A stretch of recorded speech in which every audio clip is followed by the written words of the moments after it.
Chapter का नाम modulus of elasticity, या फिर बेस्ट डाल सकते हो नाम स्ट्रेंथ ऑफ मटेरियल, दोनों नाम, स्ट्रेंथ ऑफ मटेरियल सॉम,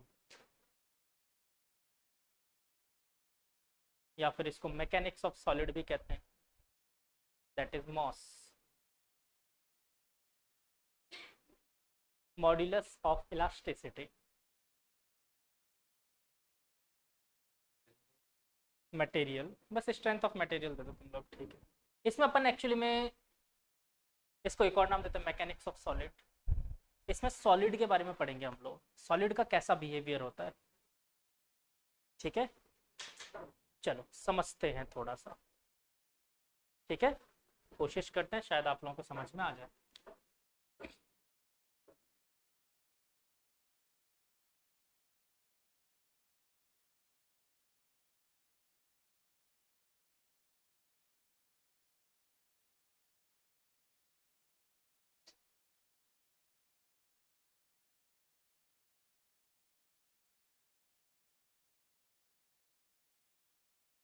बच्चों ये एक सॉलिड रॉड है, ठीक है, एक सॉलिड रॉड है।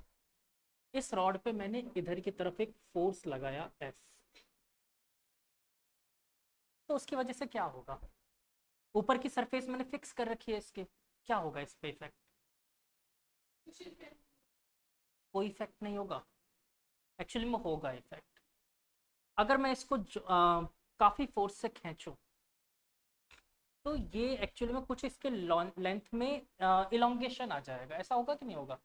जैसे मान लो रबड़ होता, मैं रबड़ को खींच रहा हूँ, इलोंगेशन होता है उसमें,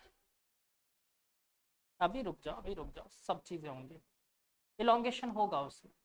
रबड़ मान लिया मैंने, रबड़ है, रबड़ में मैंने खींचा, इलोंगेशन हुआ, लेकिन जैसे हम छोड़ेंगे क्या होगा, वो अपनी पोजीशन रीगेन कर लेगा। तो सबसे पहले एक टॉपिक लिखो रिजिड बॉडी, जो कि मैं बता चुका हूँ क्या होता है रिजिड बॉडी। रिजिड बॉडी क्या होता है,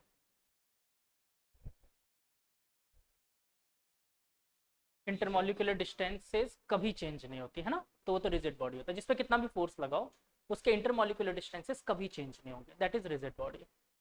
फिर हम नेक्स्ट बात करते हैं इस चैप्टर के मेन टॉपिक पे, इलास्टिसिटी। इलास्टिसिटी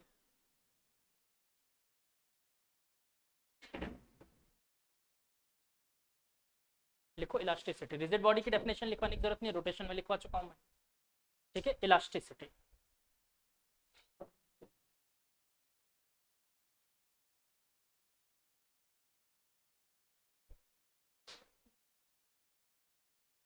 लिखो इसमें, the tendency of solid, elasticity,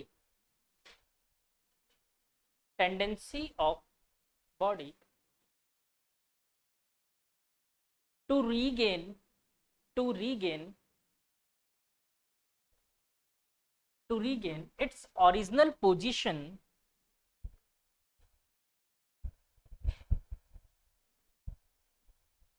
after removal of, ये फोर्स कैसा था, इसको डिफॉर्म कर रहा था ये फोर्स, जब मैंने फोर्स लगाया था तो इसकी लेंथ मैंने इंक्रीज करवा दी थी, एक डिफॉर्मिंग फोर्स था ये। तो after removal of deforming force,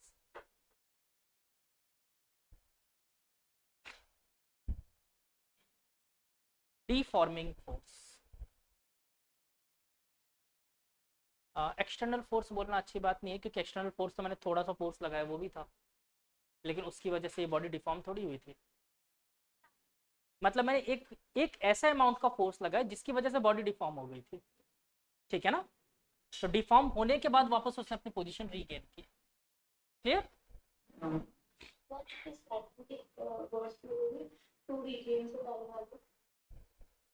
regain से पहले क्या लिखवाया था, the tendency of solid to regain its original position after removal of deforming force, ठीक है। और कोई भी अक्षय तक तरफ खुली आंखों से नहीं सोएगा, सब पता है मुझे। ठीक है, ऐसे करके यूं खुले आंखों सो रही है आराम से, पता ही नहीं है। अच्छा, ये हुआ क्यों, इस बॉडी ने वापस अपनी पोजीशन क्यों रिगेन की, इस चीज के बारे में हम समझना चाहते हैं थोड़ा सा। आखिरकार इसने अपनी पोजीशन रिगेन की ही क्यों। मैंने इसको खींचा, जैसे छोड़ा ये वापस अपनी जगह पे चली गई, रिगेन कर लिया इसने पोजीशन। हाँ, पोटेंशियल, क्या पोटेंशियल, पोटेंशियल एनर्जी, चलो मान ली मैंने आपकी बात, पोटेंशियल एनर्जी कहाँ से आई। एक्चुअली में आंसर सही है, पोटेंशियल एनर्जी, मैं ये जानता हूँ।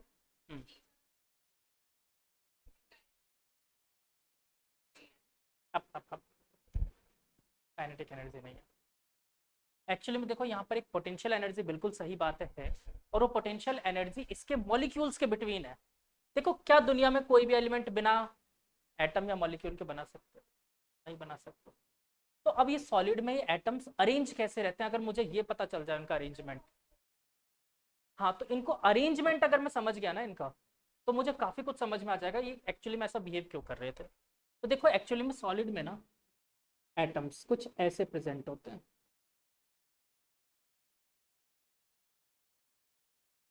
वैसे एटम के साइज ऑलमोस्ट ये पूरा वॉल ही कवर कर लेते हैं, बट ठीक है।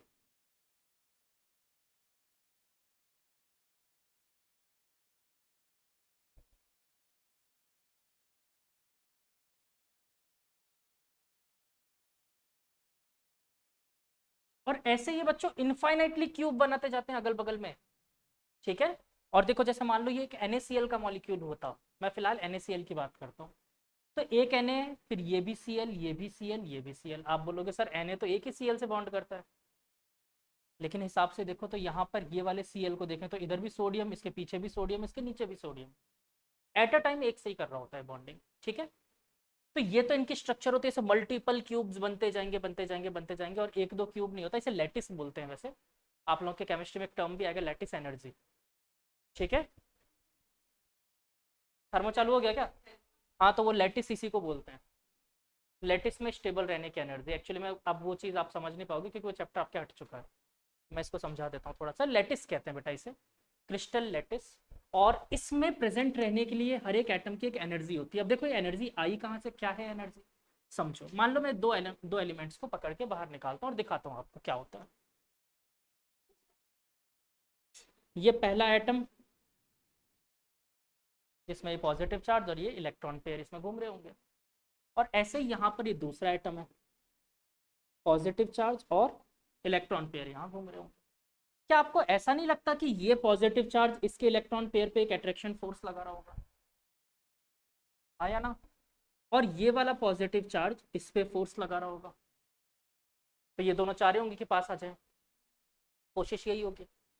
लेकिन एट अ सेम टाइम यहाँ का इलेक्ट्रॉन पेयर और यहाँ का इलेक्ट्रॉन पेयर एक दूसरे को रिपेल भी तो कर रहे होंगे।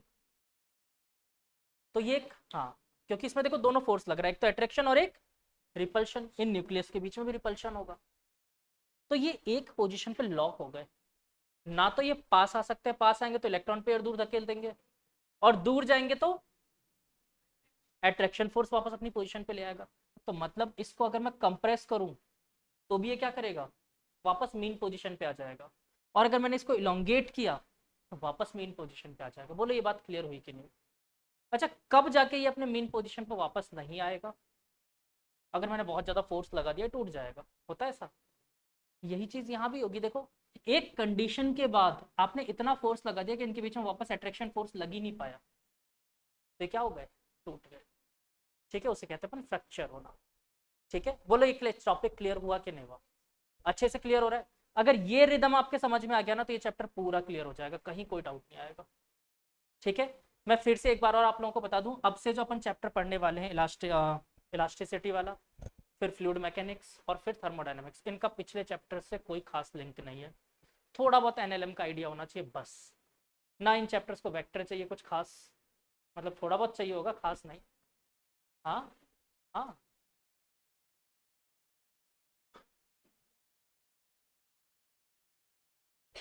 सोच ही रहा था कोई बोल दे।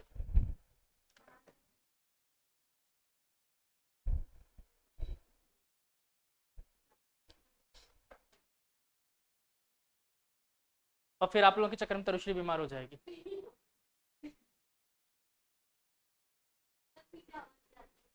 किसने कहा आपसे? ये फैन के चक्कर में जाती है। फैन बंद करवा दूंगा मैं थोड़ी देर में, ठीक है? चलो। नहीं नहीं, फैन बंद कर दूंगा, हवा नहीं जाएगी, हवा सर्कुलेट नहीं होगी ना। मैं बीमार नहीं करना चाह रहा हूँ, उस फैन के चक्कर में मेरी पास एसी की हवा नहीं आ पाती। चलो डन, बोले बात समझ में आई कि नहीं आई? पक्का? चलो, तो बच्चों अभी हमको इलास्टिसिटी तो समझ में आ गया। अब मैं आपके पास कुछ एलिमेंट्स रखता हूँ एग्जाम्पल के फॉर्म में, तीनों पे अपन ना ऐसे नीचे खींचने के लिए फोर्स लगा रहे हैं, ठीक है? तो आप मुझे बताओ सोच के कि इलास्टिसिटी किसकी ज्यादा होगी। पहला एग्जाम्पल दिया मैंने वुड, दूसरा दिया रबड़, तीसरा दिया स्टील।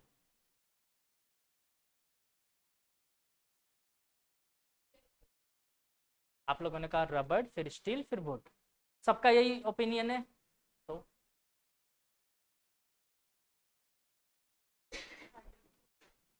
रबड़, फिर वही सेम ओपिनियन? ऑनलाइन वाले सारे बच्चों का यही ओपिनियन है? चलो देखो बच्चों, यहाँ पर याद रखना, आप इस चीज को समझो। इलास्टिसिटी मैंने क्या बताया है? अपने पोजीशन को रीगेन करना, इंस्टेंट कितनी जल्दी रीगेन करता है, वो ज्यादा इलास्टिक मटेरियल है। और जरा इसको खींच के दिखाना। अब आपको एक चीज दिखाऊं, क्या रबड़ इतनी तेज रिएक्ट करता है अपनी पोजीशन रीगेन करने में? नहीं करता, रबड़ में बहुत टाइम लगेगा। स्टील इंस्टेंट रीगेन करता है अपनी पोजीशन। इसलिए आप इस चीज को समझ के रखना, स्टील सबसे ज्यादा इलास्टिक, और इनफैक्ट सबसे ज्यादा इलास्टिक मटेरियल भी दुनिया का स्टील ही है। ये अपनी बेटा इस पर फोर्स लगाओ तो, खींचो, खींच के दिखाओ, खींच के दिखाओ। खिंचता है, खिंचता है, ऐसी बात नहीं है, खिंचता है, लेकिन ये सिर्फ में ज्यादा खिंचना इज नॉट इलास्टिसिटी। अपनी पोजीशन रीगेन करना इज इलास्टिसिटी। रबड़ को बहुत ज्यादा खींच के रख लो थोड़ी देर के लिए, वो एग्जैक्ट पोजीशन रीगेन ही नहीं कर पाएगा। स्टील के साथ ऐसा नहीं होगा, ठीक है? हाँ, तो ये ध्यान रखना। वुड के साथ अलग कहानी है, वुड को अगर आप खींचोगे ना तो वो इलोंगेट नहीं होगा, टूट ही जाएगा, ठीक है? वुड अलग चीज है, उसको ब्रिटल एलिमेंट कहते हैं, अभी समझाऊंगा मैं, ठीक है? ब्रिटल में आते हैं वुड। हाँ बिल्कुल, नोट करो। और फिर इसके बाद ये डायग्राम और ये चीज नोट करना। एनसीईआरटी में इसी डायग्राम को यहाँ पर स्प्रिंग बनाकर दे दिया उन्होंने, इस चीज को नहीं समझाया उन्होंने, स्प्रिंग दे दिया। तो स्प्रिंग में सेम चीज होती है, आप कंप्रेस करो तो भी पुश अगेंस्ट फोर्स लगाएगा, इलोंगेट कर दो तो भी अगेंस्ट फोर्स लगाएगा। हाँ, सेकंड बुक, ग्रेविटेशन सबसे लास्ट में करेंगे, क्योंकि फिर मैं ग्रेविटेशन पढ़ा देता अभी, ट्वेल्थ में सेम चीज़ें पढ़नी है। और दूसरी बात, फिर रोटेशन की कहानी आती, फिर रोते तुम लोग, फिर मुझसे तुम लोग के आंसू देखे नहीं जाते। इसलिए मैंने कहा कि अब सबसे डिफिकल्ट सेक्शन की तरफ बढ़ते हैं। पता चल जाएगा, देखते जाओ।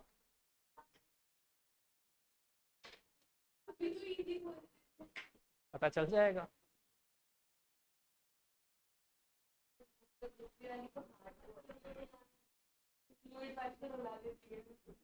देखते हैं, किसने बताई ये बात आपको? देखते हैं,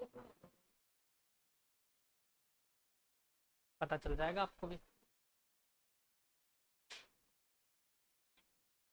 इन रियलिटी, अब मैं बता देता हूँ ना, रियलिटी, ये पूरी फिजिक्स में जितने भी चैप्टर हैं आपके 11th क्लास में, उसमें सबसे आसान चैप्टर है, ठीक है?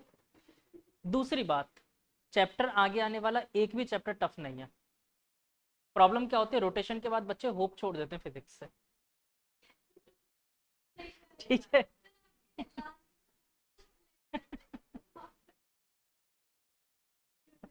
रोलिंग, रोलिंग मोशन ना।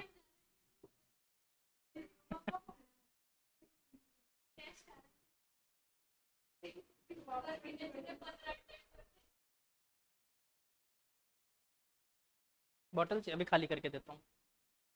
रद्दी का काम शुरू किया दिवाली पे। हेलो, रद्दी का काम में तुम हेल्प कर रहे हो?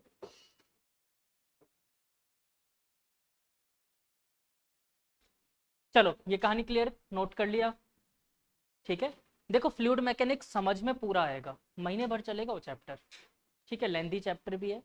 बट उसमें एक चीज, मतलब दो तीन पॉइंट जरूरी है। एक तो रिदम रेगुलर रखना, ठीक है, उसमें कुछ भी ऐसा नहीं पढ़ने वाले आप जो पहले के ऊपर बेस्ड है, सेंटर ऑफ मास और ये सब कहानी, कुछ नहीं है उसमें। अच्छा चैप्टर है, इंटरेस्टिंग चैप्टर है। बट प्रॉब्लम कहाँ आ जाती है, बच्चे छोड़ देते हैं चैप्टर्स बीच में, छुट्टी कर ली, अगर उसमें एक भी दिन की छुट्टी कर ली तो आगे कुछ समझ नहीं आएगा, मेरी गारंटी, फ्लूइड मैकेनिक्स में। इसके बाद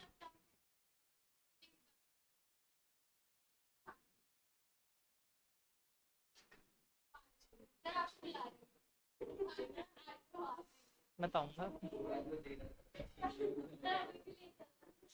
चलेंगे चलेंगे सब लोग चलेंगे, फर्जीवाड़े में चलेंगे, ठीक है, चलो डन।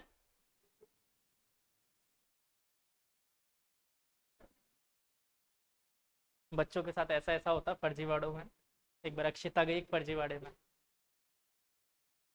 इससे पूछा आप किसकी तरफ से हो, इसने लड़की वालों की तरफ से। सामने वालों ने थप्पड़ मारा, रिटायरमेंट पार्टी है ये, लड़की वालों की तरफ से।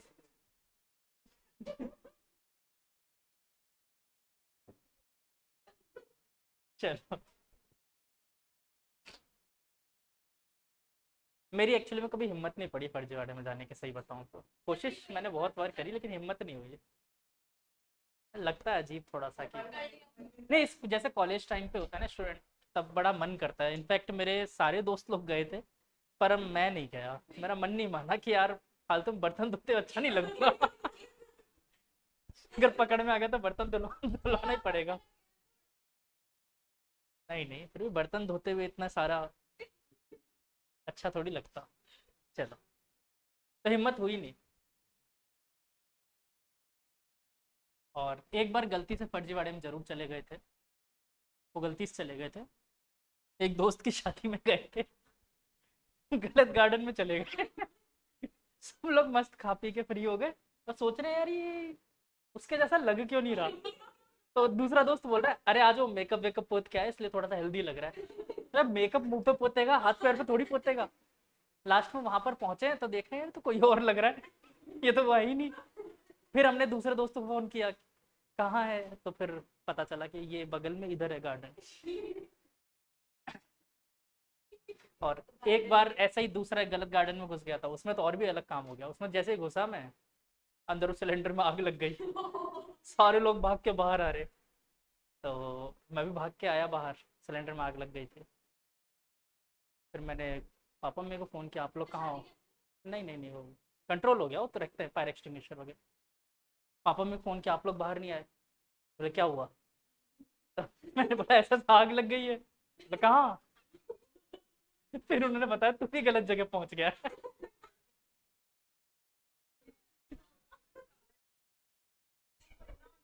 नहीं नहीं, एक्चुअली में कई बार ऐसा होता है, जैसे कई गार्डन्स हैं तो उसमें ए और बी सेक्शन भी होता है। तो ये ऐसे हादसे जो भी मेरे साथ हुए हैं ना, वो लगभग ए और बी सेक्शन में हुआ है। ये वाला जो बता रहा हूँ आग लगने वाला है, तो गूगल मैप्स की वजह से हुआ था, मैप ने वहां पहुंचा दिया था। चलो डन, ये चीज समझ में आ गई।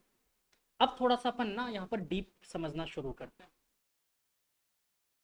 अब बच्चों ये फोर्स लगाने की वजह से हुआ क्या। देखो ये प्रैक्टिकल लाइफ से इस चैप्टर को ना थोड़ा सा लिंक करो। मैंने आप लोगों को फोर्स किया, इस बार रोटेशन का टेस्ट नहीं होगा, जितना पढ़ा है सारे चैप्टर्स का टेस्ट लूंगा, कल तक सारे पीवाईक्यू करके आ जाना।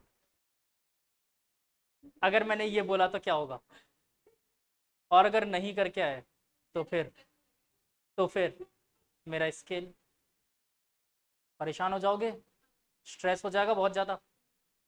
होगा स्ट्रेस, क्या पढ़ा रखा है, क्या तमाशा लगा रखा है, तानाशाही चल रही है, कोई पढ़ाने का मतलब ही नहीं है, ये सब हो जाएगा, स्ट्रेस आएगा। वही सेम चीज इसके अंदर भी डेवलप होती है। जैसे ही हमने इस पर लोड लगाया, फोर्स लगाया, क्या होगा, इस बॉडी के अंदर स्ट्रेस डेवलप हो जाएगा, ठीक है। तो हम लोग अभी क्या पढ़ने वाले हैं, स्ट्रेस। मेरे हिसाब से जो मैंने एग्जांपल दिया है, आज के बाद स्ट्रेस भूलोगे नहीं, ठीक है। चलो, स्ट्रेस समझ में आया क्या होता है? इस एक्सटर्नल फोर्स की वजह से जो अंदर मतलब फोर्स लगाने की वजह से एक फिजिकल क्वांटिटी है जो इसके अंदर डेवलप हुई है, that is known as stress. होता क्या है, देखो जैसे ही आप यहाँ पर फोर्स लगाओगे,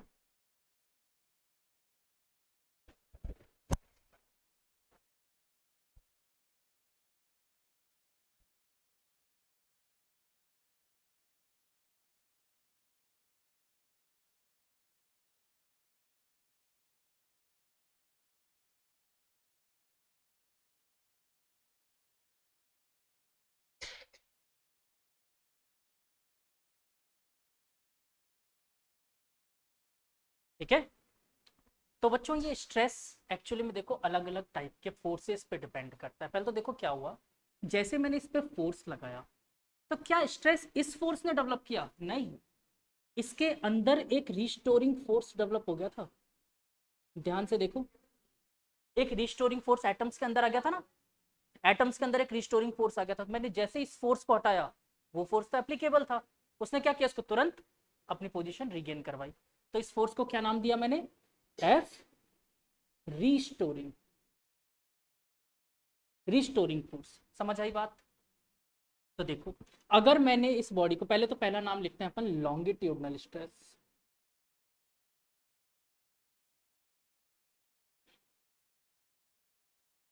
लॉन्गिट्यूडनल स्ट्रेस ये खुद दो टाइप का होता है, टेंसाइल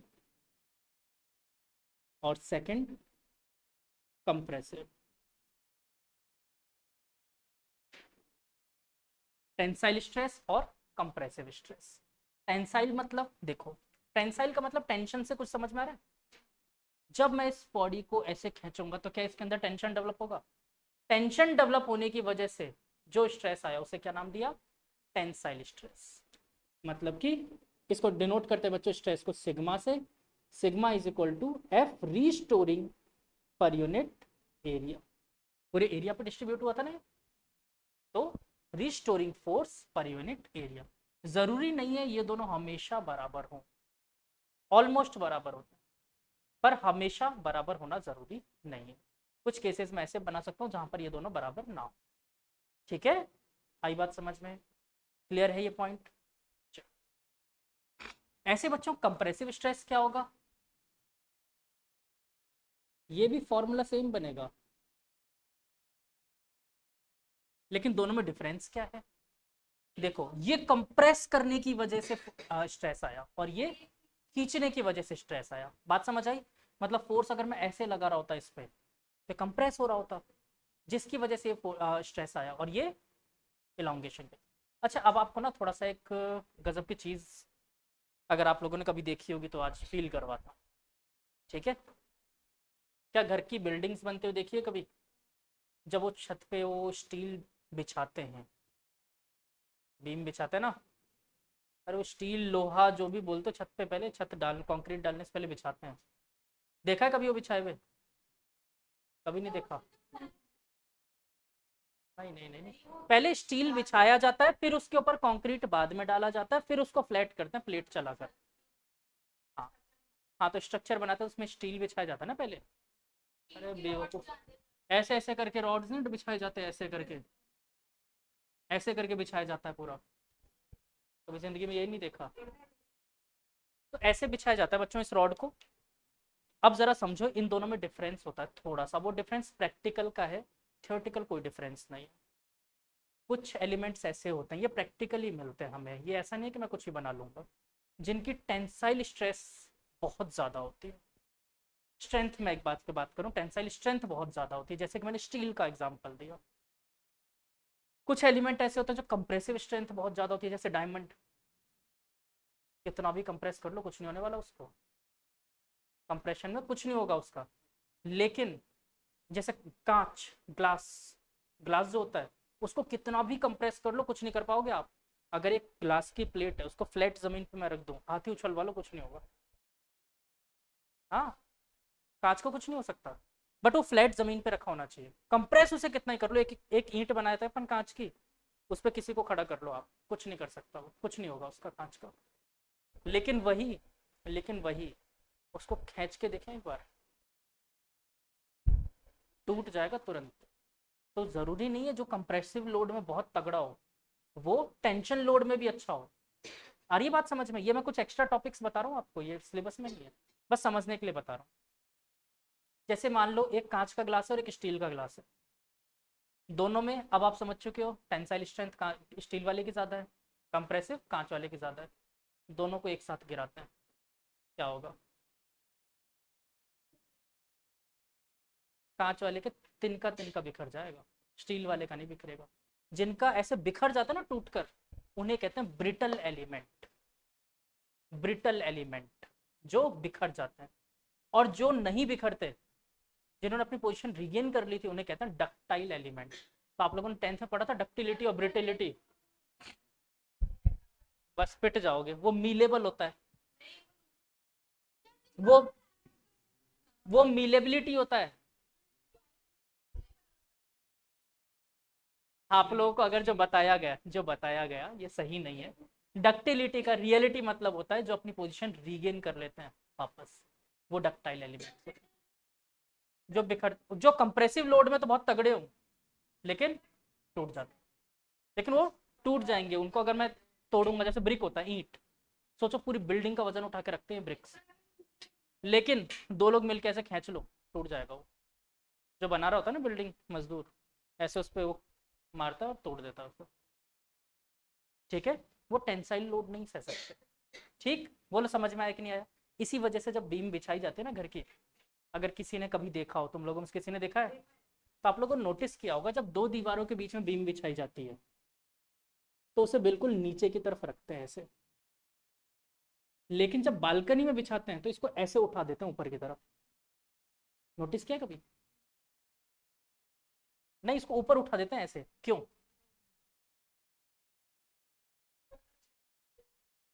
नहीं, इसका रीजन समझो क्या होता है। एक्चुअली में हम लोग दो चीज़ें काम में लेते हैं हमारे छत को बनाने में, एक तो स्टील और दूसरा कंक्रीट। कंक्रीट कंप्रेसिव लोड में बहुत अच्छा है, ठीक है, और स्टील टेंसाइल लोड में बहुत अच्छा है। अब अगर मान लो ये वाली छत जो दोनों दीवार के बीच में अगर कभी झुकेगी, तो क्या वो इस तरीके से झुकेगी? तो इसमें नीचे क्या रखा है अपन ने? स्टील।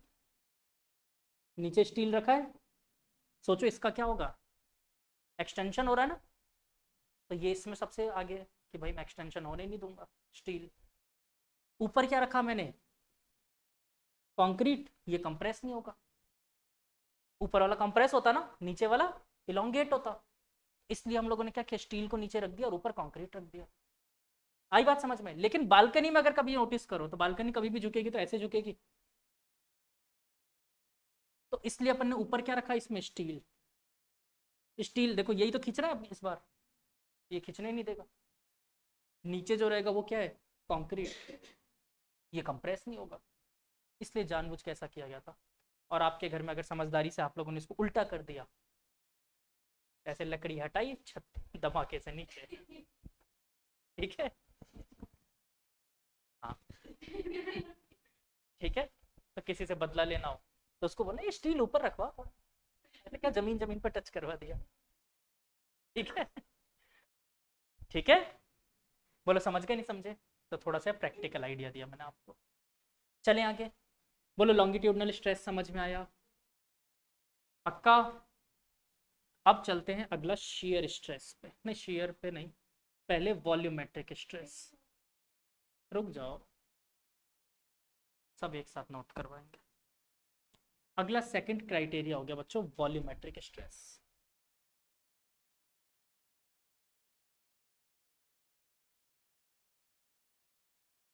अभी थोड़े टाइम पहले एक कहानी सुनी होगी, वो कुछ लोग पता नहीं क्या मजा आ रहा था उनको, पानी के अंदर गए थे टाइटैनिक का मलबा देखने, और सडनली उनका सबमरीन इम्प्लोड कर गया था। इम्प्लोड, ब्लास्ट नहीं, इम्प्लोड। इम्प्लोड देखो, एक तो होता है एक्सप्लोड, ऐसे फट के चीजें बाहर आती है, एक इम्प्लोड होता है पिचक गए। इनफैक्ट उन लोगों को पता भी नहीं चला कि मर गए, उनको कोई दर्द वर्द कुछ नहीं हुआ होगा। अरे बेवकूफ, वैसे तो दुनिया को तो पता ही ना, उनको इसलिए पता नहीं चला क्योंकि इतने डेप्थ में थे वो लोग, लगभग 3 किलोमीटर की डेप्थ में थे वाटर के। और वाटर प्रेशर की वजह से डेप्थ में जितना ज़्यादा जाते हैं अपन, जितना डेप्थ में जाते हैं प्रेशर बढ़ता जाता है। और वहाँ पर इतना ज़्यादा प्रेशर था कि उन लोगों को, हम लोग को फील करने में भी ऑलमोस्ट, किसी चीज़ को, पेन को फील करने के लिए, किसी भी चीज़ को फील करने के लिए 0.25 मिली सेकेंड का टाइम लगता है। और वो शायद इससे भी कम टाइम में पाउडर हो गए थे, पिस गए थे वो, इतना तेज प्रेशर था, पीस दिया वाटर ने।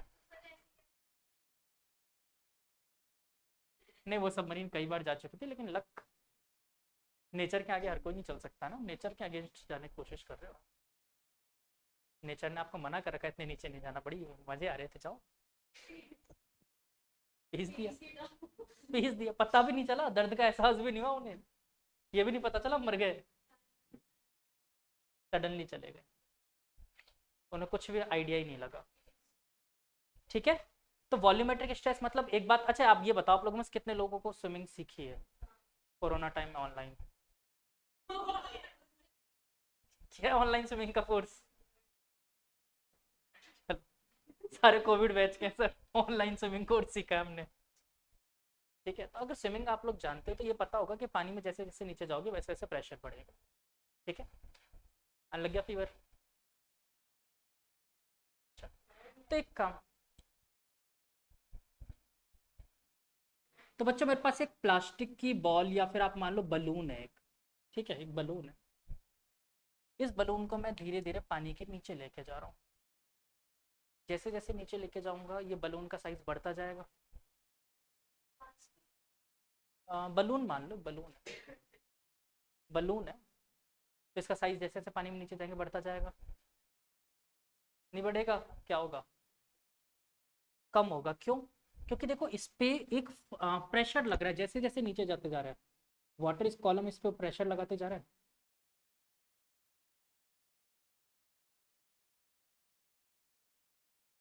और एक्चुअली में प्रेशर का मतलब क्या है? फोर्स लगा रहा है। तो वाटर कॉलम इस पे फोर्स लगा रहा है, जिसकी वजह से इसके अंदर का प्रेशर पी आई रहा होगा, और बाहर का प्रेशर पी फ्लूइड। मैं इसको आई की जगह बलून बी लिख देता हूँ। ठीक है, तो इसमें कितना स्ट्रेस डेवलप होगा? चेंज इन प्रेशर के बराबर। हाँ, साइज रिड्यूस हो रहा है ना उसका, प्रेशर लगने की वजह से तो हो रहा था साइज रिड्यूस, प्रेशर की वजह से तो साइज रिड्यूस हो रहा था। तो देखो साइज अगर रिड्यूस हो रहा था और मैं जैसे ऊपर लेके आऊंगा वापस, वो अपनी पोजीशन रिगेन कर लेगा। मत, हाँ, नहीं नहीं नहीं, ऊपर लेके आओगे वापस वो अपनी पोजीशन रिगेन कर लेगा।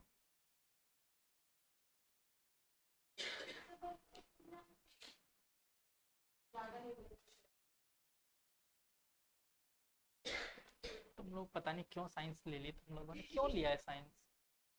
एक बात तो घर वालों ने प्रेशराइज किया था ना, खुद का मन था, सच में, उसने हाँ नहीं बोला मतलब प्रेशराइज किया है? मन था साइंस लेने का? गवारो, बलून को कभी भी तुम लोग जो फोड़ते हो ना, कैसे फोड़ते हैं कभी नोटिस किया है? प्रेशर लगाने से कभी नहीं फोड़ते तुम लोग। तुम लोग उसमें सारे एयर को एक साइड भेजते हो, और जिसकी वजह से वो अपनी एक्सट्रीम एक्सट्रीम लिमिट पे जाकर बलून फटता है। तो टेंशन लोड की वजह से फट रहा था वो, अगर चारों तरफ से बराबर कंप्रेस करोगे कभी नहीं फटेगा वो। तो इसमें बराबर हर तरफ से फोर्स लग रहा है ना, फिर तो मैंने क्या कहा, ये तुम्हें समझना पड़ेगा ना, बैल बुद्धि तो खुद हो।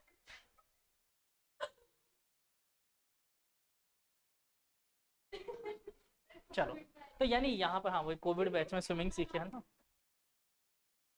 अगले साल से कंपलसरी है, बिना आईक्यू टेस्ट के मैं साइंस ले, मतलब यहाँ पर तो नहीं पढ़ाऊंगा, पहले आईक्यू टेस्ट दो। और यहाँ मैंने गलती से आईक्यू टेस्ट ले लिया, मेरे को बहुत विश्वास है आज, मतलब आधी भी तो बहुत ज्यादा वर्ड बोल दिया मैंने, शायद 25% स्ट्रेंथ बचेगी, 75% बाहर निकल जाओगे, मुझे पक्का विश्वास है। इसीलिए तो लेना है, कम से कम 75%, सोचो ये कचरा चल रहा है मेरे साथ। चलो, तो बेटा वॉल्यूमेट्रिक स्ट्रेस कितना आ गया? अगर मैं इसकी बात करूं तो ये स्ट्रेस आया मेरे पास कितना? चेंज इन प्रेशर के बराबर, दैट इज, अच्छा ये हमेशा देखो रिड्यूस वाली ही बात हो रही होती है तो माइनस बोल देता हूँ, तुम्हारी इच्छा है माइनस बोलो ना, नहीं मत बोलो। ठीक है, तो ये स्ट्रेस कितना होगा? चेंज इन प्रेशर के बराबर। आई बात समझ में? हाँ कि ना? पक्का? वॉल्यूमेट्रिक स्ट्रेस समझ में आया? तीसरा मैं बात करूं शियर स्ट्रेस।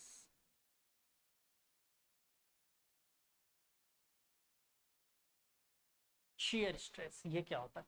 ये बहुत काम की चीज़ है और सिर्फ इस टॉपिक को बताने के चक्कर में मैंने ये चैप्टर अभी लिया, वरना मैं इसको भी बाद में ले लेता। ठीक है, शियर स्ट्रेस क्या होता है?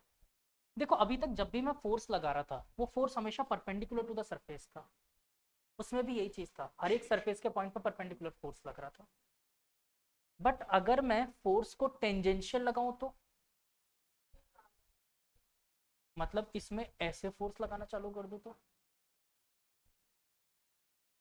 ऐसे मुड़ जाएगा। चलो लेट अस सपोज आपके पास एक मोटी वाली आर डी शर्मा है, ठीक है, मोटी वाली आर डी शर्मा, ये मान सकते हैं। तो ये रही आपकी आर डी शर्मा जिसका बेस आपने क्या कर दिया, ग्राउंड के साथ फिक्स कर दिया। पहले ये बुक कुछ ऐसे रहा करती थी, फिर आपके मन में आया, आपने इधर से फोर्स लगाया इस पे एफ, और इसकी वजह से क्या हो गया, ये बॉडी कुछ ऐसे डिफॉर्म हो जाएगी। हाँ कि ना, कुछ ऐसे हो जाएगी ना। अरे बैल बुद्धि, ये बात समझ में नहीं आई, ये डायग्राम देखो, ऊपर से डिफॉर्म नहीं हो जाएगी ऐसे, माचिस की डिब्बी को जैसे डिफॉर्म कर देते हो, ठीक है ना, वैसा कुछ डिफॉर्मेशन हो जाएगा। इस टाइप के डिफॉर्मेशन को बोलते हैं शियर स्ट्रेस। अब ये होगा कितना, देखो ऊपर वाली डिस्टेंस मान लेते हैं कि एक्स डिस्टेंस डिफॉर्म हुआ है, और नीचे ये वाली लेंथ जिसके अराउंड फोर्स लग रहा था उसको एल बोला, तो मैं शियर स्ट्रेस बोल सकता हूँ यहाँ पर सिग्मा इज इक्वल टू कि डिफॉर्मेशन कितनी लेंथ हुई, ये वाली लेंथ जो इतना एक्स्ट्रा बाहर निकला, ये देखो ये वाला एक्स, ठीक है। तो इसको क्या बोल सकते हैं, एक्स अपॉन एल बोल सकता हूँ। अरे मैं क्यों कर रहा हूँ, ये पागल हो गया क्या? स्ट्रेस तो यही होगा ना, फोर्स पर यूनिट एरिया, बात करता हूँ, ठीक है, फोर्स पर यूनिट एरिया। बोलो बात समझ आई कि नहीं आई? डन, इजी है, नहीं आई? अरे force per unit area,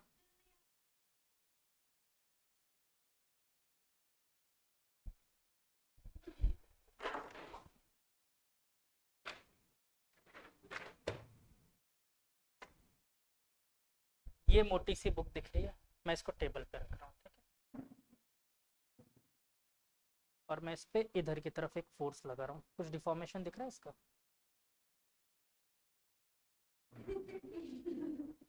online वाले बालक भी देख लो जिनको समझ नहीं आया, ये रखिए बॉडी, मैं इसमें इधर की तरफ से फोर्स लगा रहा हूँ, और देखो इस बॉडी का डिफॉर्मेशन दिख रहा है, दिख रहा है क्या ऑनलाइन वाले बालक को? बस ये डिफॉर्मेशन।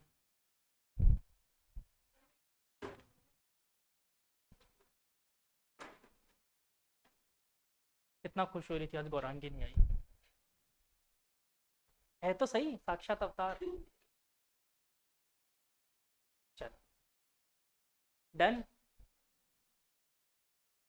रुक जाओ थोड़ा सा, नोट करने के लिए टाइम दूंगा मैं भी, क्योंकि अभी मुझे एक और प्रॉपर्टी समझानी पता है, अगर मैंने ये प्रॉपर्टी अभी अच्छे से और समझा दी आपको, चैप्टर ऑलमोस्ट खत्म हो जाएगा। क्या, कब बोल दिया मैंने? कब भी नहीं बोला मैंने, पागल हो क्या? कब भी नहीं बोला ये चीज। अब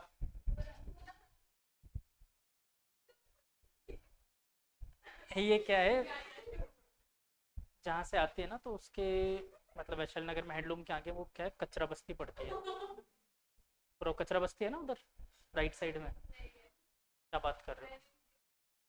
हाँ ये देखती नहीं, डायरेक्ट जाके निपटारा करती है उसका, ऐसे देखा नहीं जाता, एक्चुअली में देखा नहीं जाता, साफ कर देती है सारा।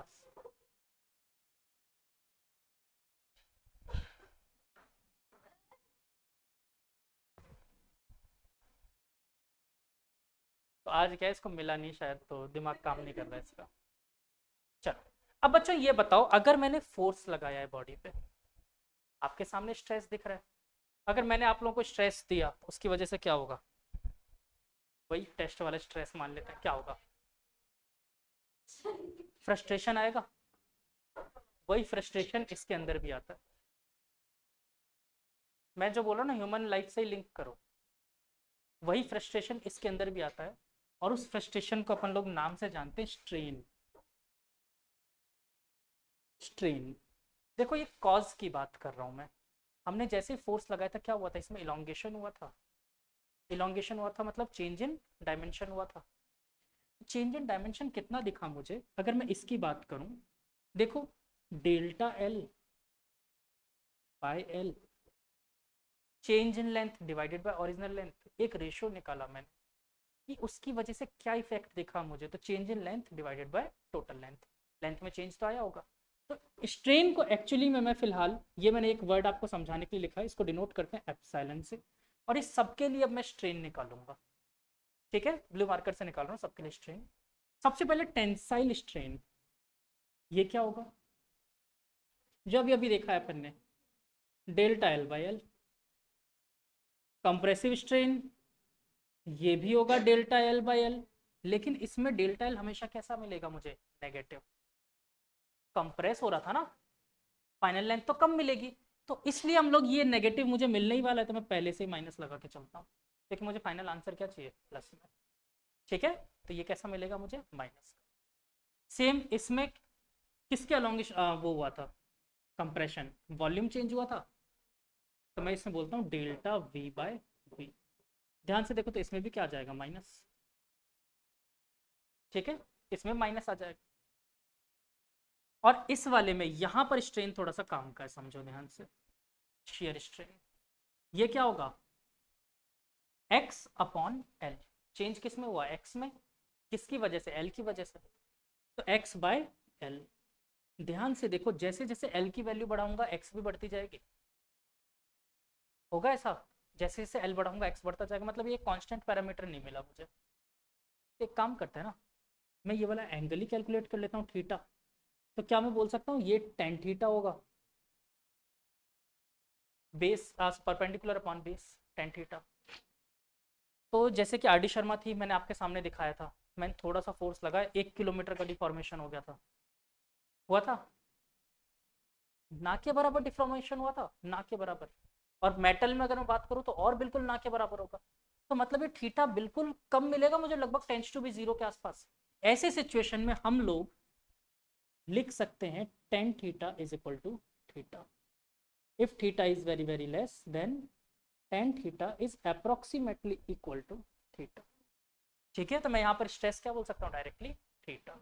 आई बात समझ में, स्ट्रेन सॉरी, एप्सिलॉन तो लिखा है, स्ट्रेन क्या, सिंबल को एप्सिलॉन, एप्सिलॉन बोलते हैं, एप्सिलॉन बोलते हैं, आपकी इच्छा है।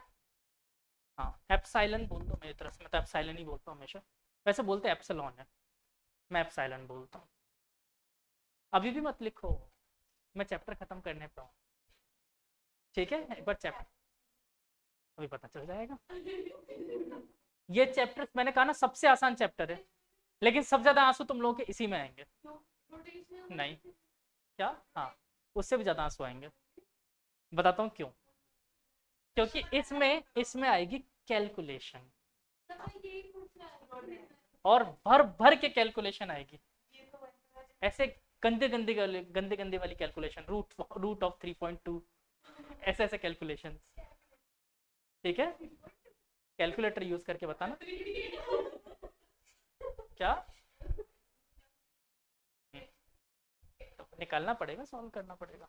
चलो, अब बच्चों एक साइंटिस्ट आए, उन्होंने एक चीज नोटिस की, और ये चाहते तो आप भी नोटिस कर सकते थे, पर आप लोग साइंटिस्ट नहीं हो तो आपने नोटिस नहीं की। उन्होंने क्या नोटिस किया बच्चों, कि हम लोग जैसे जैसे स्ट्रेस लगा रहे हैं, स्ट्रेन भी तो बढ़ता जा रहा है, जितना ज्यादा स्ट्रेस लगाओगे उतना ज्यादा स्ट्रेन बढ़ेगा।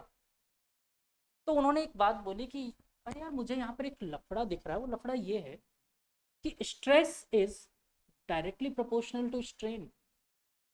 ये बात बोली, इसको हटाने के लिए उन्होंने कांस्टेंट लगाया, sigma is equal to E into epsilon. और अगर मैं ई निकालू तो क्या आएगा बच्चों मेरे पास, सिग्मा अपॉन एप्सिलॉन। ठीक है, इस ई का नाम दिया इन्होंने मॉड्यूलस ऑफ इलास्टिसिटी, लिख लेंगे इलास्टिसिटी। ठीक है, मॉड्यूलस ऑफ इलास्टिसिटी।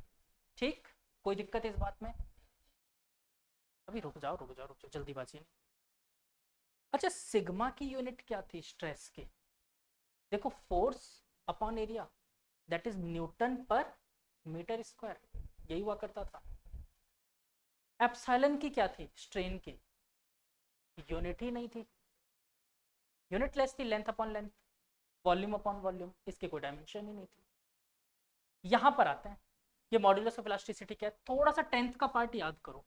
आप ऐसे v is proportional to R, sorry I बोलते थे ओम्स लॉ में, और फिर वहां पर एक कांस्टेंट आता था r, और लास्ट में एक स्टेटमेंट मैंने लिखवाया था आप लोगों को कि r does not depends on the v and i, क्योंकि ये कांस्टेंट था।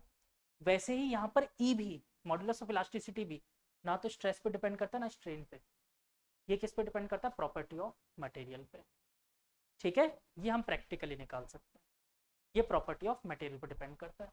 अब इनके कंधे पर चल के कई साइंटिस्टों ने बंदूक चलाई, ठीक है, जिन्होंने ये निकाल के दिया ना, इनके कंधे पर चल के कई साइंटिस्टों ने बंदूक चलाई, जिसमें पहला नाम था यंग्स, यंग, यंग्स मॉड्यूलस पूछा था ना, अब उसी की बात आ गई, यंग्स मॉड्यूलस। देखो, तो उन्होंने अपना एक टॉपिक का नाम दिया Young's modulus of elasticity. Modulus of elasticity का क्या लगा दिया, यंग्स मॉड्यूलस ऑफ इलास्टिसिटी।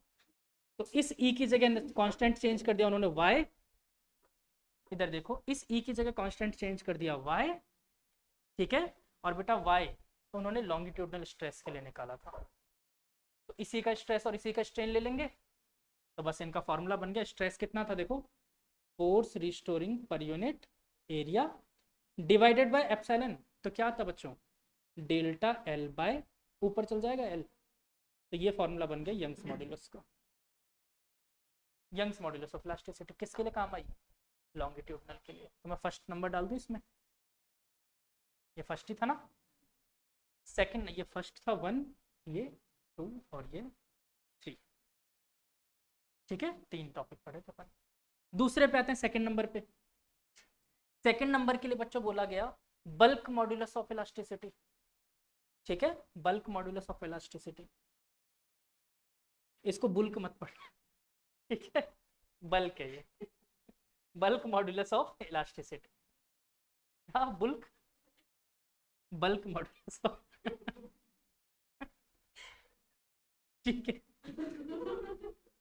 हाँ तुम लोग बैल हो ना, तो बुल बुल बैल पढ़ सकते हो, पढ़ सकते हो, बुल्क मॉड्यूलस ऑफ इलास्टिसिटी, हाँ ठीक है, देखो बुल्क मॉड्यूलस ऑफ इलास्टिसिटी, ठीक,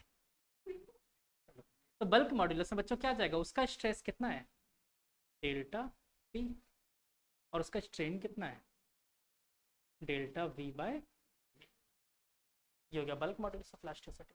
और लास्ट थर्ड क्या बचा, share modulus, shear modulus of elasticity, उसको अपन डिनोट करते हैं बच्चों ईटा से, ईटा, ईटा वर्ड बोलते हैं इसको, ई, हाँ वो ईट वाला ईटा, ठीक है, और उसका स्ट्रेस कितना था देखो एफ अपॉन ए, और स्ट्रेन कितना था थीटा, ये उसका फॉर्मूला बन गया, और यहाँ पर 90% चैप्टर खत्म हो गया।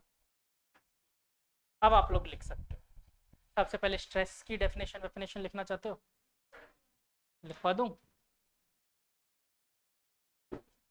चलो, अच्छा आप लोग ना तीनों को सेपरेट करके लिखना, मैंने एक में समझाया है आपको, आपको सेपरेट करके लिखना है। सबसे पहले स्ट्रेस लिखोगे, फिर स्ट्रेस के तीनों कैटेगरीज, फिर स्ट्रेन, फिर उसके तीनों कैटेगरीज, फिर मॉडुलस ऑफ इलास्टिसिटी, ठीक है। तो सबसे पहले लिखो stress, restoring force, restoring force per unit area is known as stress, ठीक है। अब इसकी तीनों कैटेगरी, लॉन्गिट्यूडनल, कंप्रेसिव और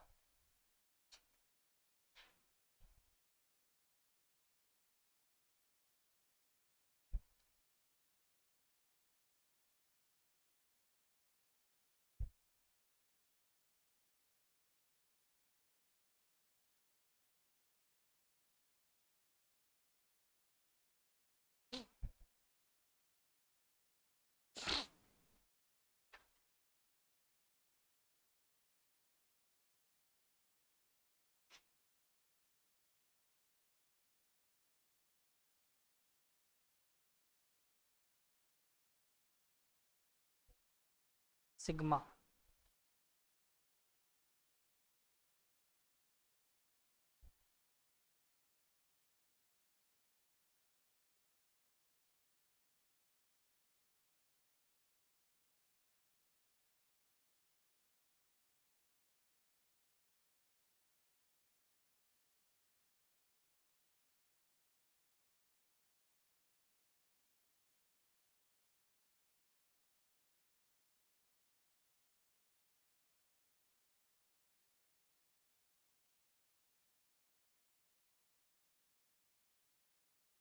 सबको कहानी समझ में आई ना पूरी?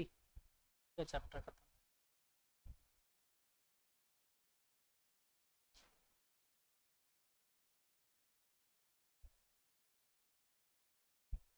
इस चैप्टर का स्कूल वगैरह में इतना हाइप बना देते हैं, इतना हाइप बना देते हैं, होता कुछ नहीं है।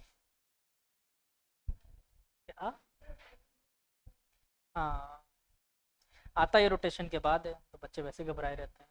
फिजिक्स पता ही नहीं क्या है।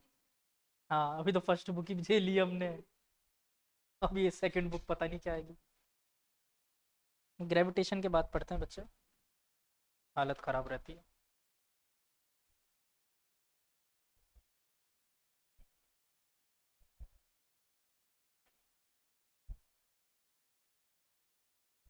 अच्छा, मॉड्यूलस ऑफ इलास्टिसिटी को ना बच्चों एक और नाम देते हैं हुक्स लॉ। जहाँ पर अच्छा वो तो जब लिखेंगे तब बता दूंगा मैं।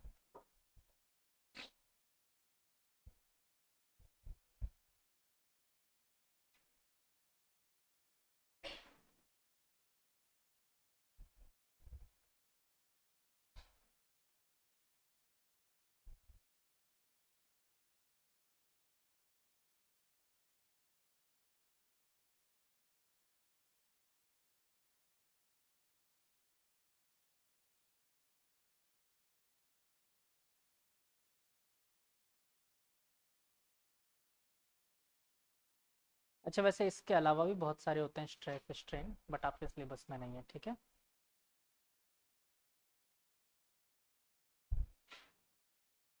भाग कौन गया क्लास से? हम्म।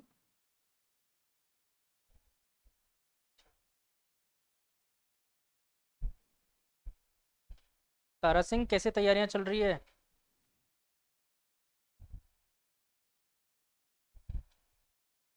तारा सिंह,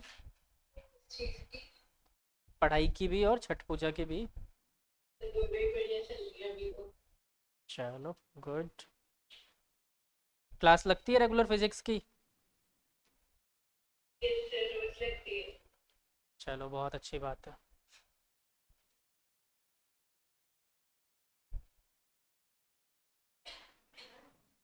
हम्म।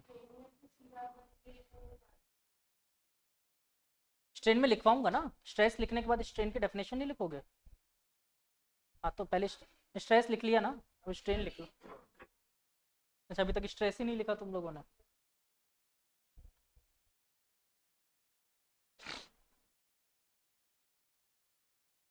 स्ट्रेस लिख लिया हो तो स्ट्रेन की डेफिनेशन लिखो।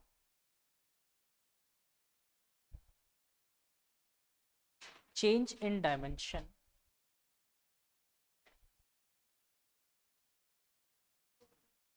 चेंज इन डायमेंशन, एक्चुअली में बोलना चाहिए था पूरा, it is the ratio of change in dimension and original dimension. बस सिंपल। आया क्यों strain? Due to stress. Strain arises due to stress. Ratio of change in dimension, change in dimension with original dimension. अब dimension कुछ भी हो सकते हैं, length में, वॉल्यूम में, सारे दिखा दिए मैंने, ठीक है। And it arises due to stress.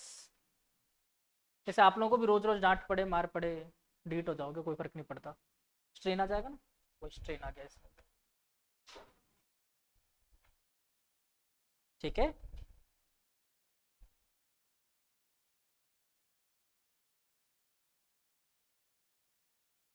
Bulk modulus.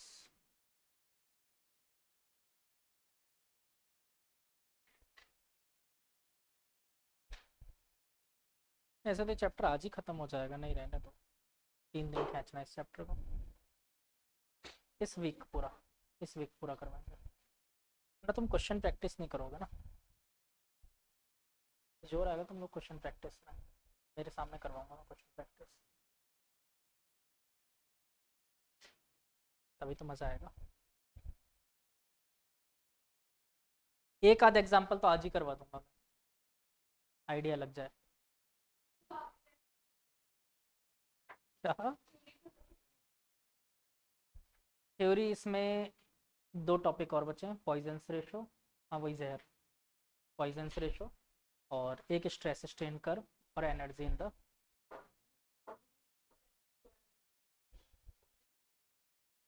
वैसे मैंने उसके अंदर ही लिख दिया ना वो, देखो epsilon delta L by L, blue colour से लिखा था स्ट्रेस, ब्लैक कलर से स्ट्रेस लिखा था, ब्लू कलर से स्ट्रेन लिखा है, रेड कलर से मैंने मॉडुलस ऑफ इलास्टिसिटी लिखा है।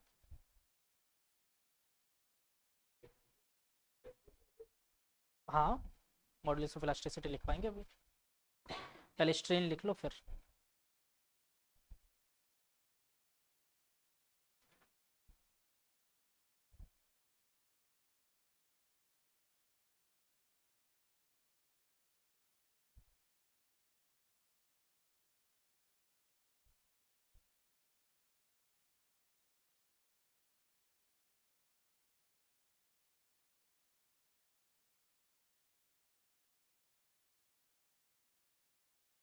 मॉडुलस ऑफ इलास्टिसिटी की, हाँ लिखो,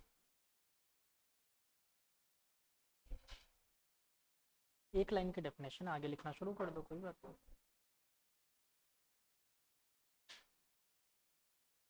मॉडुलस ऑफ इलास्टिसिटी लिखवा दूं? अरे ये रहा ना रेड वाला, मॉडुलस ऑफ इलास्टिसिटी तो था, ई, लिखा भी तो है मैंने मॉडुलस ऑफ इलास्टिसिटी। लिखो इसकी definition, within the elastic limit, within the elastic limit stress is directly proportional to the strain। एक इलास्टिक लिमिट तक आप जितना भी स्ट्रेन, एक इलास्टिक लिमिट तक stress is directly proportional to the strain, एक लिमिट तक आप जितना भी स्ट्रेस लगाते जाओ उसके अंदर क्या होगा, स्ट्रेन डेवलप होता जाएगा, लेकिन उस लिमिट को आपने क्रॉस कर दिया फिर क्या होगा, बॉडी टूटने के कगार पे आ जाएगी, अलग अलग नेचर शो करती है और नेचर बताऊंगा मैं, वही है स्ट्रेस स्ट्रेन कर्व। ठीक है, क्लियर हो गया? चलो इसको छापो फिर आगे चलते हैं।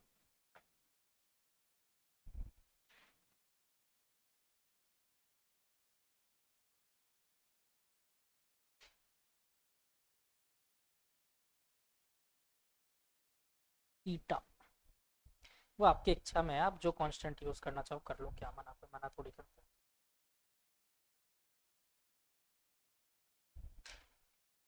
अच्छा एक और चीज, जैसे रॉड काम करता है आपका एक्चुअली में देखो, वैसे स्प्रिंग भी काम करता है, रिस्टोरिंग फोर्स ही तो लगाता है वो भी, तो वही इसमें लग रहा है। ठीक है, बाकी अपन पूरा डिटेल में समझेंगे इसको भी, और क्वेश्चंस करेंगे ना तब। Young's modulus of elasticity, YOUNG, Young,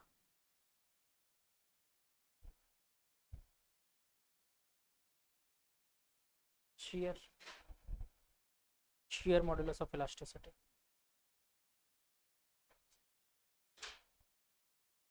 SHEAR, shear।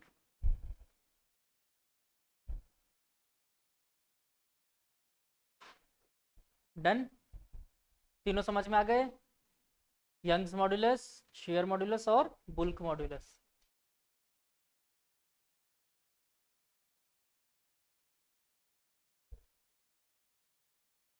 तभी तो गंवार लगोगे, टीचरों के सामने बोल देना।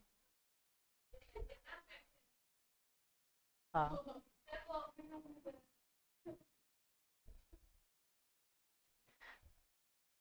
कैप बोलते हैं उसे, नालायक को, कैप। टोपला क्या वर्ड होता है?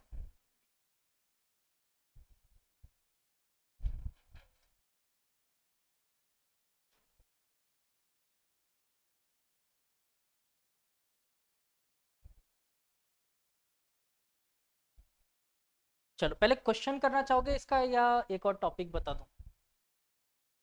स्ट्रेस स्ट्रेन कर्व भी बताई दो तुम लोगों को, बोलो। पहले न्यूमेरिकल करवाऊँ या स्ट्रेस स्ट्रेन कर्व करवाऊँ? चलो एक काम करते हैं, स्ट्रेस स्ट्रेन कर्व भी करवा देता हूँ, नेक्स्ट क्लास में इस चैप्टर को फिनिश ही कर देंगे, 3 क्लास की जगह 2 क्लास में। हो गया फिनिश, और क्या इसमें कुछ खास है नहीं, 2 क्लास न्यूमेरिकल कर लेना, उसमें क्या है। तुम लोग एक क्लास के बाद तो मेरा हाथ पैर जोड़ोगे।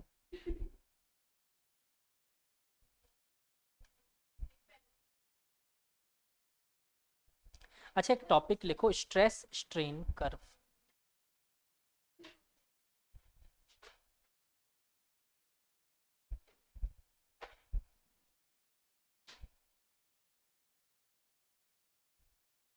छाप लो, कोई जल्दी नहीं है।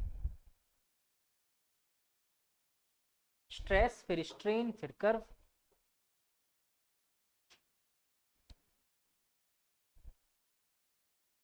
इसमें ए बी सी डी करके मैं कुछ पॉइंट के नाम लिखवा रहा हूँ, उन पॉइंट को ऐसे लाइन वाइज लिखो पहले, ए बी सी डी, ठीक है। तो ऐसे करके पहला लिखो प्रोपोर्शनल लिमिट,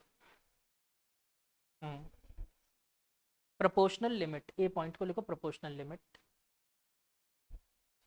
बी पॉइंट को लिखो इलास्टिक लिमिट और यील्ड पॉइंट। इलास्टिक लिमिट इसका एक और नाम होता है तो वो भी लिख लो, YIELD, यील्ड पॉइंट, YIELD, ठीक है। सी पॉइंट को लिखो प्लास्टिक लिमिट, प्लास्टिक,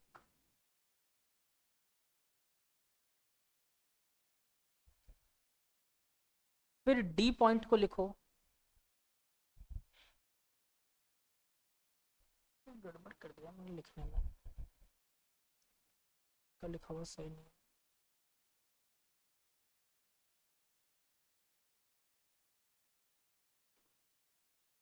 एक सेकंड रुक जाओ, मैं इसका नाम अपनी तरफ से बता रहा हूँ।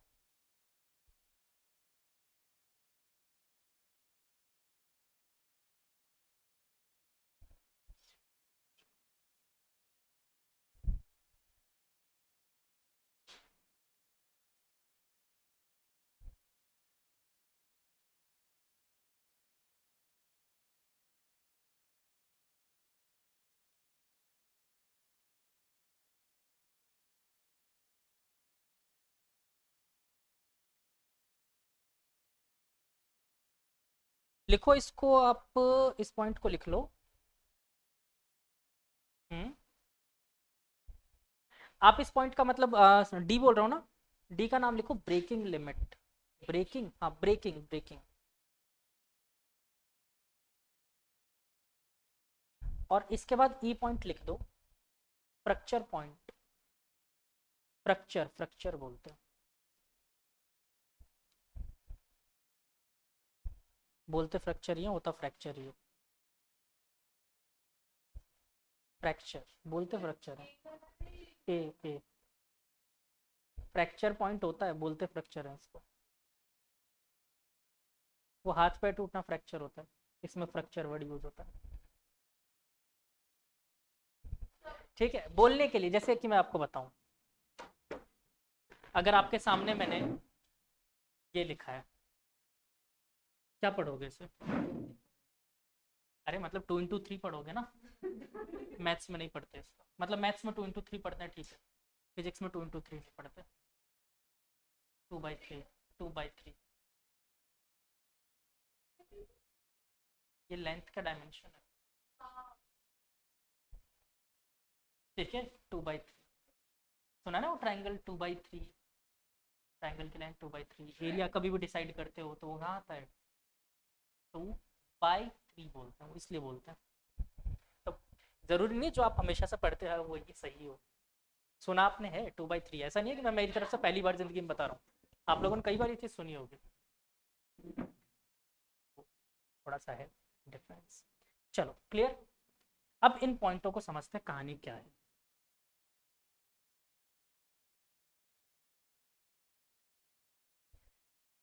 तो एक महान वैज्ञानिक थे, वो इस रॉड पे ना फोर्स लगा लगा कर चेक कर रहे थे क्या होता है। तो उस फोर्स की वजह से इन्होंने स्ट्रेस और स्ट्रेन के बीच में एक ग्राफ बनाया बच्चों, और वो ग्राफ मैं आप लोगों को बनवाता हूँ।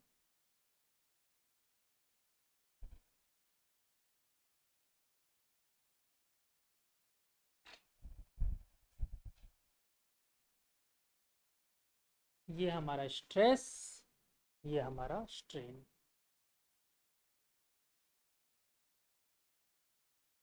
स्ट्रेस और स्ट्रेन के बीच में कर्व बनाया, और एक कर्व मुझे कुछ ऐसा मिला।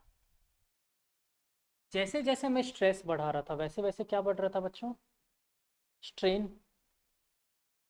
ये ओ, ये ए, मतलब ए पॉइंट तक मैंने जैसे जैसे स्ट्रेस बढ़ाया स्ट्रेन भी क्या हुआ, बढ़ता गया। क्या प्रोपोर्शनल में स्ट्रेट लाइन ही आती है बेटा, ठीक। तो देखो ओ से लेकर ए तक, ए पॉइंट को मैंने क्या बोला था, देखो नाम, यानी इसके बीच में पूरी कहानी कैसी है, प्रोपोर्शनल की तरह काम कर रही है। और अभी तक आपने जो भी पढ़ा वो इससे और इसके बीच में ही एप्लीकेबल है, इसके बाद नहीं। आपने जितना भी पढ़ा ना अभी तक, स्ट्रेस अपॉन स्ट्रेन और ये सब पढ़ा, वो सिर्फ ओ से लेकर ए तक ही वैलिड है।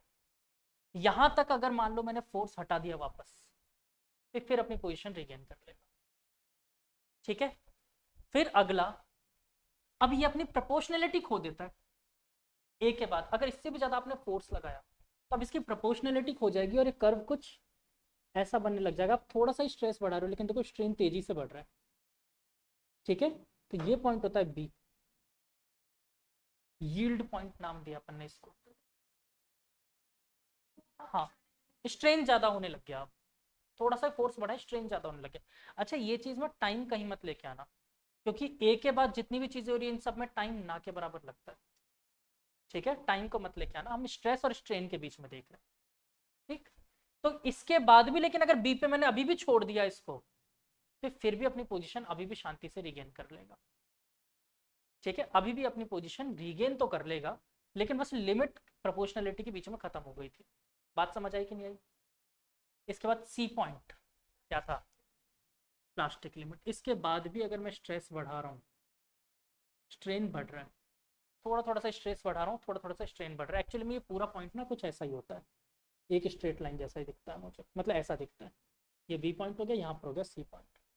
अब क्या होगा बच्चों, इस सी पॉइंट के बाद ना, इस सी पॉइंट के बाद अब अगर मैंने बॉडी को छोड़ा तो अपनी ओरिजिनल पोजीशन रिगेन नहीं कर पाएगा, कुछ ना कुछ उसके लेंथ में क्या हो जाएगा, इलोंगेशन हो जाएगा, जो आप रबड़ में देखते हो, ठीक है। तो अगर मैं बी के आगे लेकर चला गया तो फिर वो ओरिजिनल पोजीशन कभी रिगेन नहीं कर पाएगा। ये भी समझ में आया सी पॉइंट। फिर इसके बाद अगला पॉइंट कौन सा है, ब्रेकिंग। हाँ, हम स्ट्रेस बढ़ाते जा रहे हैं, देखो धीरे धीरे। यहाँ पर क्या कर रखा है मैंने, एक बक्सा लगा रखा है, देखो ऐसा ऐसा बड़ा सा बक्सा टांग दिया है। इस बक्से पे ऐसे एक एक दाना, एक एक दाना वो आयरन पीस डालते जा रहे हैं, लोड बढ़ा रहे हैं धीरे धीरे। तो लोड बढ़ाने की वजह से मेरे को दिख रहा है प्रैक्टिकली हो क्या रहा है, बोलो कोई दिक्कत। ए पॉइंट क्या था, इलास्टिक लिमिट के अंदर था, कोई प्रॉब्लम ही नहीं थी, जैसे छोड़ते रिगेन कर लेता। जितना स्ट्रेस बढ़ाया उसी प्रोपोर्शनलिटी मुझे स्ट्रेन मिला। उसके बाद उसने प्रोपोर्शनलिटी खो दी, फिर स्ट्रेस थोड़ा सा बढ़ा रहे थे, स्ट्रेन ज़्यादा बढ़ रहा था। फिर उसके बाद बी पॉइंट के बाद भी लेकिन ये लिमिट थी कि भाई अभी भी पोजीशन रिगेन तो कर लेगा, लेकिन बी को भी आपने क्रॉस कर दिया, एक्सीड कर दिया, उसके बाद भी आपने लोड लगा दिया, तो अब वो अपनी ओरिजिनल पोजीशन कभी गेन नहीं कर पाएगा। इसके बाद सी पॉइंट पर आप पहुंचे, सी को भी आपने एक्सीड कर दिया, बी के बाद सी को भी एक्सीड अगर आपने कर दिया, इसके बाद कुछ ऐसी स्थिति हो जाती है। ये क्या है, मैं स्ट्रेस लगा ही नहीं रहा, देखो स्ट्रेस बढ़ा ही नहीं रहा, जो था वही बना हुआ है, स्ट्रेन ऑटोमेटिक बढ़ता जा रहा है, क्योंकि अब वो लिमिट क्रॉस कर चुका है, उसके अंदर इंटरमोलिकुलर फोर्स वो टूटने लग गए बॉन्ड, ठीक है। तो अब वो इस स्थिति में आ गया, और इस पॉइंट के बाद ये पॉइंट था डी। अब ये कहीं पर भी फ्रैक्चर हो सकता है, मुझे नहीं पता कहाँ होगा, कहीं पे भी टूट सकता है। तो ये पॉइंट था ई, जहां पर ये क्या हो गया, टूट गया, फ्रैक्चर पॉइंट। बात समझ आई कि नहीं आई। पहली कहानी क्या थी, ओ से लेकर ए तक प्रोपोर्शनल लिमिट में था, जितना स्ट्रेस उतना स्ट्रेन। ए से बी तक प्रोपोर्शनलिटी खो दी, लेकिन अभी भी अपनी पोजीशन रीगेन कर सकता है। ये बनाने के लिए आता है, इसलिए बोल रहा हूँ, इसको ध्यान से समझ लो, कहानी को कभी भूलोगे ही नहीं। फिर बी से सी तक क्या था, प्लास्टिक लिमिट। प्लास्टिक का मतलब क्या होता है, प्लास्टिक बॉडी को अगर मैं खींच दूं वापस अपनी पोजीशन रिगेन नहीं कर सकता ना, उसे प्लास्टिक कहते हैं। इलास्टिसिटी का अपोजिट नाम is known as plasticity. Elasticity मतलब रीगेन करना, प्लास्टिसिटी मतलब कभी रीगेन ना करना। तो वो अपनी पोजीशन रीगेन नहीं कर सकता प्लास्टिक। बी तक रीगेन कर सकता है, बी को क्रॉस कर दिया ना आपने, तो अब ये रीगेन नहीं कर पाएगा, और सी तो उसकी एंडिंग पॉइंट थी, इसके बाद नहीं मानने वाला वो। आपने जैसे ही सी क्रॉस कर दिया, अब स्ट्रेस लगाओ मत लगाओ उसे फर्क नहीं पड़ता, उसने स्ट्रेन बढ़ाना शुरू कर दिया और एक पॉइंट पर आकर टूट गया। इसको मैंने डॉटेड इसलिए बनाया क्योंकि इसके आगे मुझे नहीं पता वो कहाँ टूटेगा। बेटे डी पर नहीं, ये सी क्रॉस करने के बाद अब उसको टूटने से कोई बचा नहीं सकता। अगर उसने सी क्रॉस कर दिया तो अब टूटने से कोई नहीं बचा सकता, सब वो टूट के मानेगा। बस ये क्या है कि यहाँ पर धीरे धीरे स्ट्रेस उतना ही कांस्टेंट ही था, स्ट्रेन बढ़ने लग गया और फिर ये खुद ही जाके टूट गया। फिर तो देखो आपने स्ट्रेन कम भी कर दिया ना तो भी नहीं मान रहा, वो टूट के माना है वो। स्ट्रेस मैंने कम कर दिया तो भी नहीं माना, वो टूट के ही माना फिर वो। ठीक है, आगे कहानी समझ में पक्का। ये चैप्टर तो आ रहा है बिना वेक्टर इंटीग्रेशन के, बिना डिफरेंशिएशन के। हमें डिफरेंशिएशन नहीं आता, मुझे पता है। अरे चुप रहो, सब मालूम मुझे। अरे पता नहीं तुम में से कौन सा बच्चा है अभी वो डिफरेंशिएशन की क्लासेस ले रहा है ऑनलाइन यूट्यूब पे।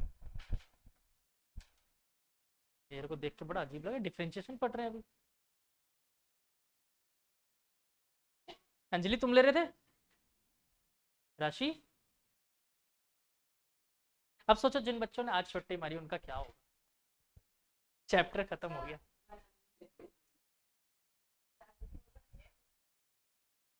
वो है नहीं ना यहाँ पर।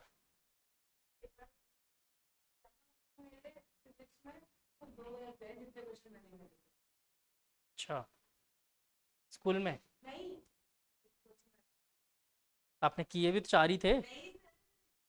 ओ, अरे वाह, वेरी गुड बेटा, बहुत बढ़िया, गुड वन। कुछ बच्चों ने तो 2-3 ही अटेम्प्ट किए थे, इस बार तो पता नहीं कितने करेंगे। रोटेशन आएगा, रोटेशन। वैसे नीट वालों के लिए एक अच्छी चीज़ है, रोलिंग मोशन ज़्यादा आता नहीं। और था ही क्या डरा, गारंटी है यूएसएस से, सिर्फ यूएसएस से। हाँ, तुम लोग यूएसएस कर लो, निहाल हो जाओगे, मैं कह रहा हूँ ना। जरूरत ही नहीं है नीट में फुल मार्क्स ये मान के चलो, तुम लोग को ज़्यादा दिमाग लगाना ही नहीं। हाँ,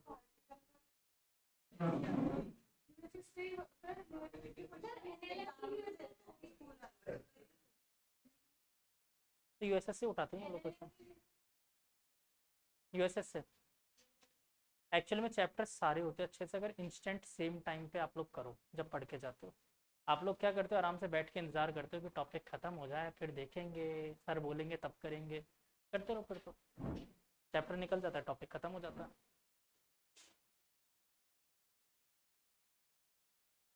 बेटा आप कुछ तो करो, किसने कहा आपसे पूरा ही हो जाएगा, मैंने कब कहा पूरा कर लोगे आप।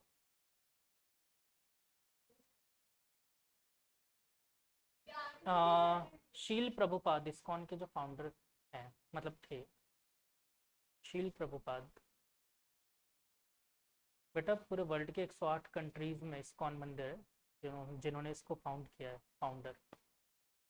यथारूप श्रीमद् भगवत गीता लिखा उन्होंने, बहुत बड़े इंसान, मतलब स्टीव जॉब्स वगैरह ये सब उनके पास जाते थे, हरे कृष्णा मूवमेंट से जुड़े हुए थे सब, एप्पल के फाउंडर। तो खैर उनकी स्टोरी किसी और दिन डिस्कस करूँगा। तो उनकी एक लाइन है कि मैं जानता हूँ मैं सब कुछ नहीं कर सकता, पर मैं कुछ तो कर सकता हूँ, और मैं यकीन मानो आप कुछ करके देखो आप सब कुछ कर लोगे। इस बात का बहुत बड़ा मतलब है, आपको पता है आप सारे क्वेश्चन नहीं कर सकते, कुछ तो कर सकते हो, पहले कुछ तो करो, आप देखना ऑटोमेटिक सब हो जाएगा।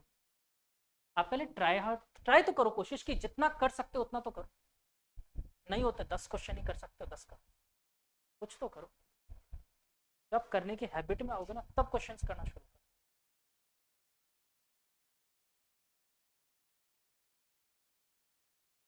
प्रैक्टिस करके। अच्छा एक चीज और बच्चों, ये डायग्राम आप अलग अलग बुक्स में देखोगे आपको अलग अलग दिखेगा, ठीक है। हाँ मैं बताता हूँ क्यों अलग अलग दिखेगा, क्योंकि हर एक डायग्राम उन लोगों ने अलग अलग मटेरियल के लिए बनाया है। दुनिया में जितने भी मटेरियल है सबके लिए कर्व मुझे थोड़ा थोड़ा सा अलग मिलता है। बस ए बी सी पॉइंट यहीं पे मिलेंगे, इसके अलावा बाकी सब चेंज हो जाएगा। किसी किसी एलिमेंट में, किसी किसी एलिमेंट में बी के बाद ही फ्रैक्चर चालू हो जाता है। जो प्लास्टिक प्लास्टिक डिफॉर्मेशन नहीं दिखा सकते, जैसे ग्लास, कांच, कांच पे लोड लगाऊं थोड़ी देर तक तो सुनेगा वो, टूट जाएगा वो, ठीक है। वो प्लास्टिक लिमिट में कभी नहीं आएगा, वही एक्सटेंड होकर रहेगा, वो टूट ही जाएगा। तो आपको उसके मतलब ही नहीं है ना, आपको ये बताना ही नहीं है आपको। ये पूरा मैंने वो डायग्राम बताया जिसमें सब कुछ आ गया, सबसे बेस्ट डायग्राम है, ठीक है, इसमें सब कुछ आ गया। अच्छा मैं एक एक चीज लिखवाऊं क्या आप लोगों को। ओ से लेकर ए के बीच में stress is directly proportional to the strain, A से लेकर के बी के बीच में stretch is direct not directly proportional to the strain but body can regain its position. B से सी तक में body shows the plastic behavior if we remove the folds body does not regain its position, है ना। फिर सी से D तक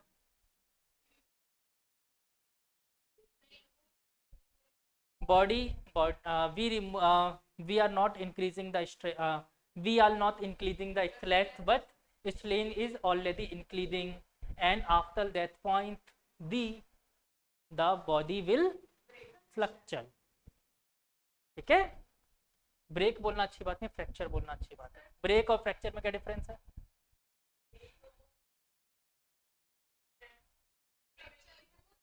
देखो break का मतलब ये भी हो सकता है कि तिनका तिनका टूट के बिखर गया हो, जैसे कांच टूट जाता है। फ्रैक्चर का मतलब एक पॉइंट से टूटता है। कांच बीच में उसका ये सी पॉइंट जो होता है ना, सी से डी ई वाला, ये सब स्किप हो जाता है, बी के बाद डायरेक्ट ई आ जाता है, ठीक है। हाँ तो सब बॉडी का अलग अलग बिहेवियर है। एंड ग्लास एक्चुअली में glass is known as super cold liquid. नहीं, अच्छा इस टॉपिक पे आपके स्कूल का आएगा कंफर्म क्वेश्चन, ये वाला यही पूछा जाएगा। स्ट्रेस स्ट्रेन कर्व बनाओ, एक्सप्लेन करो क्या होता है, ठीक है। ये क्वेश्चन आएगा स्कूल में। थ्योरी वाले क्वेश्चन में भी पूछा जा सकता है, मतलब ऑब्जेक्टिव क्वेश्चंस में भी पूछा जा सकता है। इसका क्या डेरिवेशन आएगा।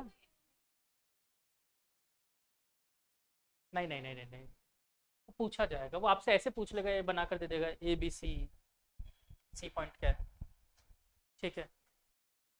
या नाम दे देगा सी पॉइंट का प्लास्टिक लिमिट, तो बताओ बी और सी के बीच में क्या होगा, ठीक है, क्या बिहेवियर शो करेगा। ऐसी चीज़ें पूछ सकते हैं इसमें ऑब्जेक्टिव में भी। आपको एक ग्राफ अच्छे से आना चाहिए कुल मिलाकर। अब इसमें एक रह गया पॉइजन्स रेशो और एक रह गया एनर्जी। ये अपन पढ़ेंगे जब पहले न्यूमेरिकल्स खत्म करेंगे, तब पहले आप लोगों को इसके न्यूमेरिकल्स करना है। आई होप सबकी दिवाली बहुत अच्छी रही होगी, ठीक है, खूब मिठाइयाँ खाई होगी। क्या